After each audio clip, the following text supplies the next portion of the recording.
कुठलेही सण उत्सव आले की ते इको फ्रेंडली साजरे व्हावेत, पर्यावरणाला पूरक असावे अशी एक मागणी जोर धरू लागते। गणेशोत्सवाबद्दल ही मागणी गेल्या अनेक दिवसांपासून पाहतोय, मात्र आता बकरी ईद बद्दल देखील हीच मागणी जोर धरू लागलेली आहे। सोशल मीडियावरती या संदर्भातल्या प्रतिक्रिया चांगल्याच उमटू लागलेल्या आहेत।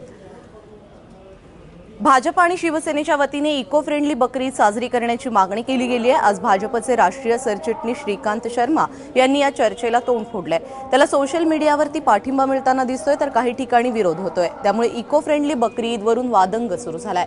बकरी ईदच्या निमित्ताने देशभरात बकऱ्यांची कुर्बानी दिली जाते, मात्र ही प्रथा बंद करावी आणि इको फ्रेंडली बकरी ईद साजरी करावी अशी मागणी आता जोर धरू लागली आहे। मात्र राष्ट्रवादी काँग्रेसने या मागणीला विरोध केलाय।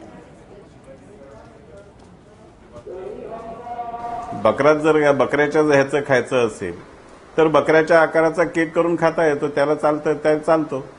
खाण्याशी मुद्दा आहे तर वेगळ्या पद्धतीने आपण हे करू शकतो का? जर आपण समाजाच्या वेगवेगळ्या घटकांना याच पद्धतीच्या सूचना करून, अशा चर्चा करून त्याच्यामध्ये काही सुधारणा बदल घडवत असतो, तर त्या बाबतीचे बदल, त्या बाबतीतल्या चर्चा या सगळ्यांना सारख्याच पद्धतीने आपल्याला लागू कराव्या लागतील आणि त्या चर्चा झाल्या पाहिजे। ह्याच्यातून काही ना काही नवा मार्ग निघेल।